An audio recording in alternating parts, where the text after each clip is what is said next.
आज हम कुछ ऐसे स्टेप्स के बारे में बात करने वाले हैं जिन्हें फॉलो करके फाइनेंशियल फ्रीडम हासिल कर सकते हैं। मतलब आप बहुत सारा पैसा कमा सकते हैं। इस स्टेप्स को फाइनेंशियल फ्रीडम बुक से लिया गया है जिसे ग्रांट सवाटियर ने लिखा है। Steps number 1, understand where are you at. ये समझो कि आप कहाँ हैं। अगर आपको ये नहीं पता है कि आज आप कहाँ पे हैं तो आप फाइनेंशियल फ्रीडम को अचीव नहीं कर सकते हैं। ये देखना कि आपके ऊपर कितना कर्जा है, आपके पास कितनी सेविंग है, आपको कितने पैसों की जरूरत है, जिसे निकालना काफी डिप्रेसिंग हो सकता है। लेकिन सही डायरेक्शन में बढ़ने के लिए ये काफी वैल्यूएबल स्टेप्स हैं। अपने सारे कर्जों की लिस्ट बनाइए, student loan, car loan, credit card loan और बाकी के कर्जे जो आपके ऊपर है। और उन पैसों को भी मत भूलिए जो आपने अपने दोस्तों से, फैमिली मेंबर से लिया है। अभी गहरी सांस लीजिए, आप उन सभी नंबर को ऐड कीजिए। आपके ऊपर टोटल कितने का कर्ज है। अगर नंबर काफी बड़ा है तो घबराइए नहीं। हम आपसे प्रॉमिस करते हैं हम आपके साथ कुछ ऐसे तरीके शेयर करेंगे जिससे आप सब कर्जा पे कर पाएंगे। अब जितना भी पैसा आपने सेव किया है उस पर एक बार नजर डालिए और सारी सेविंग का एक लिस्ट बनाइए जो आपकी सैलरी, साइड मनी और बाकी चीजों से मिलती है। इस नंबर को अपने दिमाग में रखें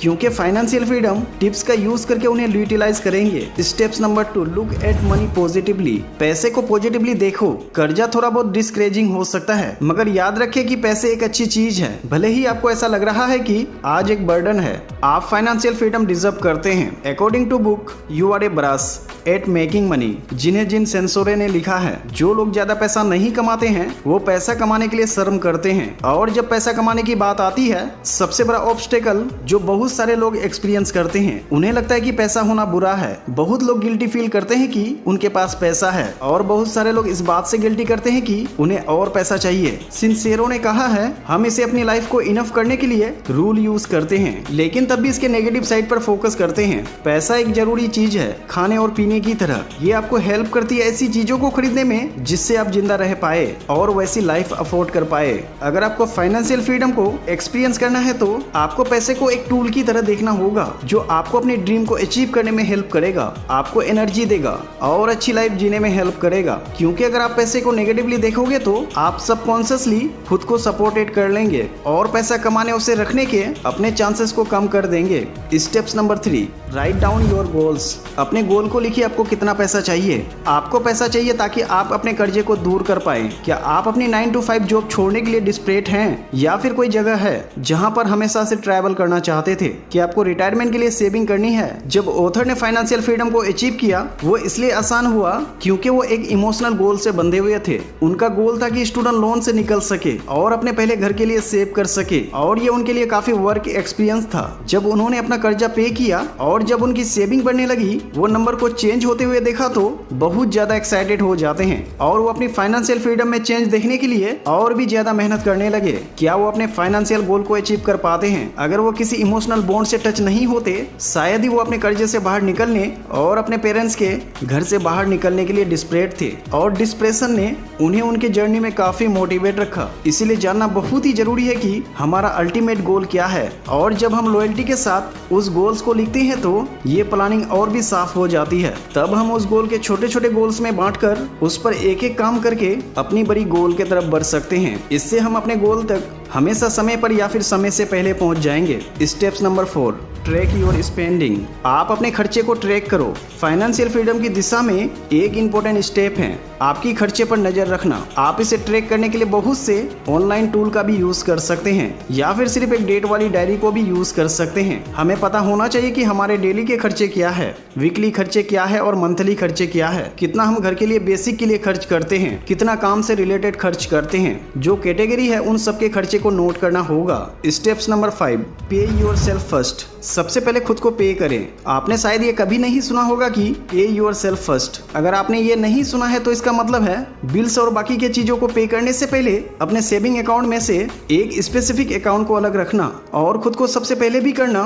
इसमें बहुत सारे लोगों को फाइनेंशियल फ्रीडम अचीव करने में बहुत ही हेल्प की है। क्योंकि अगर आपको खुद को हर महीने $1000 करनी है और जो भी पैसा है उसे बिल के लिए करनी है, और अगर आपके पास बिल पे करने के लिए इनफ पैसे नहीं है तो आपको साइड इनकम जनरेट करने के लिए कुछ और भी करना होगा। खुद को सबसे पहले पे करने का मतलब ये है कि आप ये गारंटी लेते हैं कि आप हमें हमेशा इन्वेस्ट करने के लिए अलग से पैसे रख रहे हैं, और अगर आप इसका ऑपोजिट करोगे तो आपको हमेशा बचा खुचा ही मिलेगा, जो फाइनेंशियल फ्रीडम को एक्सपीरियंस करने के लिए काफी नहीं होगा। आप दूसरे तरीकों से भी खुद को सबसे पहले पे कर सकते हैं। एग्जाम्पल के लिए, अगर आपकी जॉब में रिटायरमेंट की सेविंग प्रोसेस है, आप रिटायरमेंट के लिए वहाँ पैसे कटवा सकते हैं। इस तरीके से आप खुद पर और फ्यूचर पर इन्वेस्ट कर रहे हैं। पैसे अपने आप डिडक्ट हो जाता है, तो जो कुछ भी बचता है वो सिर्फ बिल्स पे करने के लिए होता है। स्टेप्स नंबर 6, स्पेंड लेस, कम खर्चे करें। 1958 में वॉरेन बफेट ने $31,500 का 5 बेडरूम खरीदा था, जिसे उन्होंने आज तक मूव नहीं किया, और जबकि उनकी नेटवर्क $100 मिलियन के आसपास है, वो इससे बड़ा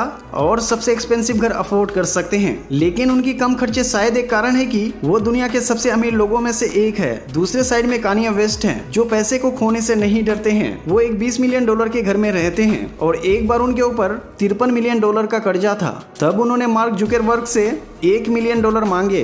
इन दोनों सक्सेसफुल लोगों के बीच में डिफरेंस क्या है? मार्क जुकरबर्ग रोज ही एक बोरिंग टी शर्ट और जीन्स पहनते हैं। कम चीजें खरीदना एक्चुअल में आपको अमीर बनने में मदद करता है। Steps number 7, bye experience not things. Ultimately जो आपको ज्यादा फुलफिल लाइफ जीने में मदद करेंगे वो आपके एक्सपेंसेस होंगे, ना कि वो चीज है जो आपके पास है। और जो चीज आप खरीद रहे हैं, क्या वो आपको लॉन्ग टर्म में खुश कर रही है? वो कर्जा जो आपने महंगी चीजों को खरीद कर लिया है, क्या वो आपकी लाइफ को आसान बना रहा है? चलो क्वीन को फ्लिप करते हैं और देखते हैं आपकी सबसे बेस्ट मनी कौन सी है। आप क्या कर रहे थे? आप किसके साथ हैं? चलो वैसे ही मेमोरी क्रिएट करते हैं। शायद आपकी कोई दोस्त है जिसके साथ आपको वर्कआउट करना पसंद है, उन्हें घर पर वर्कआउट करने के लिए इनवाइट करें, या फिर एक डेट नाइट जिसे आपको यादगार बनाना है। आप हमेशा से ही किसी स्पेशल जगह घूमना चाहते थे। आप सालों से अपने ड्रीम वेकेशन के लिए पैसे सेव कर रहे थे। बिना गिल्ट के साथ वेकेशन पर जाएं। आप इसके कारण कर्ज में नहीं गए हैं, बल्कि इसे आपने अर्न किया है, और आप एक डिजिटल ट्रैवल बन सकते हैं और काम करते करते ही दुनिया घूम सकते हैं। लाइफ मूवमेंट से बनती है, जिसमें सबसे बेस्ट मूवमेंट्स फैमिली और फ्रेंड के साथ टाइम स्पेंड करने से बनते हैं। स्टेप्स नंबर 8,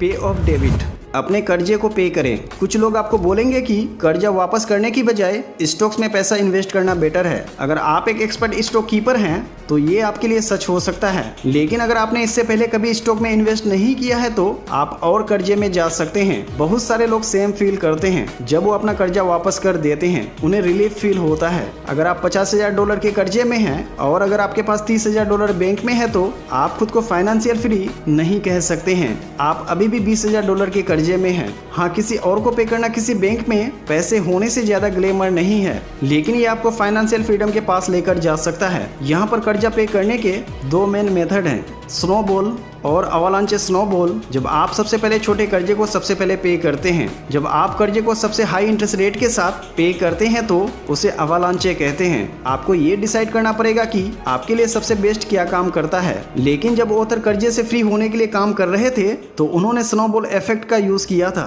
और इसने और भी मोटिवेट होने में हेल्प की। जैसे ही इन्होंने अपने पहले कर्जे को पे किया, जो कि सिर्फ 1 महीने का $1200 का क्रेडिट कार्ड बिल था, उन्हें कंप्लीशन महसूस हुई और उन्हें अपने स्टूडेंट लोन पे करने के लिए मोटिवेट मिली। और अब जब क्रेडिट कार्ड की कोई प्रॉब्लम नहीं थी तो ऑथर एवरेज से लगभग 3 गुना ज्यादा पे करते थे। लगभग $300 मिलियन एंड में केवल 3 साल लगे अपने स्टूडेंट लोन को पे करने में, जिसके लिए उन्होंने 9 साल दिए थे। एक बड़ा कर्जा पे करके आपके कंधे से काफी सारी चीजें हट जाती है। कर्जा पे करने के बाद आप देखेंगे कि आपके बैंक अकाउंट में पैसे बढ़ते जा रहे हैं, और ये बहुत ही अच्छी वाली फीलिंग है उस नंबर को बढ़ते हुए देखना, और ये आपको मोटिवेट रखता है ताकि आप ग्रो करते रहें। Steps number 9, create additional source of income. इस पॉइंट में आप लोग सोच रहे होंगे कि मेरा कर्जा मेरी सैलरी से ज्यादा है, अगर मैं ज्यादा नहीं कमाता हूं तो मैं कैसे पे कर सकता हूं? अगर फाइनेंशियल फ्रीडम को लेकर सीरियस हैं तो आपको थोड़ा खून पसीना बहाना पड़ेगा। आप अपनी 9 to 5 जॉब मत छोड़िए। उस केस में आपको एक स्टेप्स और बढ़ाने की जरूरत है, और अपनी जॉब के अलावा अलग अलग तरीके से पैसे कमाने की तरीके ढूंढने की जरूरत है। आप अपनी इनकम सोर्स को 2 तरीके से देख सकते हैं। एक्टिव इनकम, जहां आप टाइम देकर पैसे कमाते हैं। पैसिव इनकम, जहां आप सोते सोते पैसे कमाते हैं। तो इन दोनों ऑप्शन ओपन रखनी चाहिए, एक्टिव भी पैसिव भी। इनकम के लिए आप नई जॉब ढूंढ सकते हैं जहां आपको ज्यादा पैसा मिले। पैसिव इनकम के लिए आप अपने कोर्स को ऑनलाइन बेच सकते हैं, या फिर ऑडियो बुक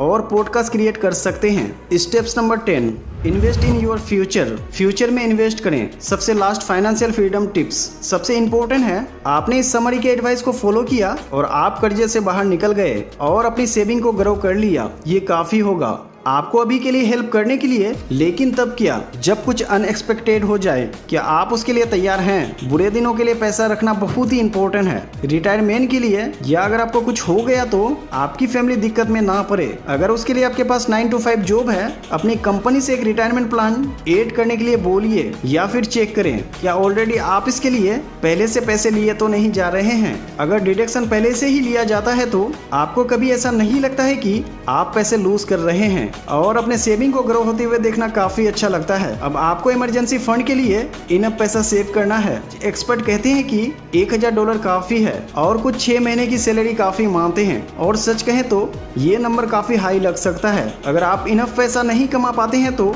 उसके बजाय आपके गोल के साथ शुरू कर सकते हैं, जैसे इस मंथ $100 सेव करके, और जैसे ही आप और एक्टिव और पैसिव इनकम कमाना शुरू करें तो अपने गोल को मंथली $500 कर दें, फिर वीकली $500, और इसी तरह से भी आगे कर सकते हैं। अगर आपने ज्यादा खर्च कर दिया है और आपके पास एक बड़ा क्रेडिट कार्ड का बिल है तो आप अपने इमरजेंसी फंड का यूज ना करें, आप और ज्यादा एक्टिव इनकम करने पर ध्यान दें ताकि आप इसे तेजी से पे कर सके। इमरजेंसी फंड सिर्फ इमरजेंसी के लिए है, जैसे आपके घर में अचानक से पैर गिर जाना, कार का एक्सीडेंट जिसके लिए आपको अपने जेब से पैसे देने हो, या फिर किसी हॉस्पिटल में विजिट करना। बुरे समय और रिटायरमेंट के लिए अलग से पैसे रखें। आपके कम चांसेस है कि आपका पैसा उसी जगह आ जाए जहां से आपने शुरू किया था। तो दोस्तों, इन 10 स्टेप्स को फॉलो करके आई एम श्योर कि ये 10 स्टेप्स आपको फाइनेंशियली फ्री होने में मदद करेंगे। सो दोस्तों, आई होप कि इस वीडियो से आपको कुछ ना कुछ सीखने को जरूर मिला होगा। अगर ये वीडियो अच्छी लगी है तो ज्यादा से ज्यादा लोगों तक शेयर करें और हमारे चैनल को सब्सक्राइब करना ना भूलें।